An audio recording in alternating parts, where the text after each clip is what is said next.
তোমার একটা মানব দেহ তৈরি হচ্ছে। মানব দেহের বিভিন্ন পার্ট আছে, বিভিন্ন পার্টে বিভিন্ন ধরনের কোষ রয়েছে, ঠিক আছে না? বোন সেল এক ধরনের, ব্লাড সেল এক ধরনের, তোমার লিভারের সেল আরেক ধরনের, হার্টের সেল আরেক ধরনের, এক একটা জায়গায় এক এক ধরনের সেল আছে। তো এই ধরনের কোথাও ছোট কোথাও বড় ইট দিয়ে যেমন একটা বিল্ডিং তৈরি করা হয়, তোমার দেহ ঠিক তেমনিভাবে তৈরি করা হয়েছে। আর এই দেহ সম্বন্ধে যদি তোমার আমার ধারণা না থাকে, তাহলে সঠিকভাবে তো চিকিৎসা দিতে পারবে?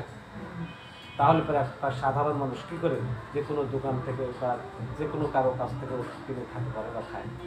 তাদের অজানা থাকতে পারে, কিন্তু এই 2-5 টাকার লোভে আমাদের মতো অনেকেই তাদের হাতে ওষুধ তুলে দেয়। এটা একটা ছোট বাচ্চার হাতে আগুন তুলে দেওয়া বা একটা ধারালো ব্লেড ছুরি তুলে দেওয়া একই কথা নয় কি?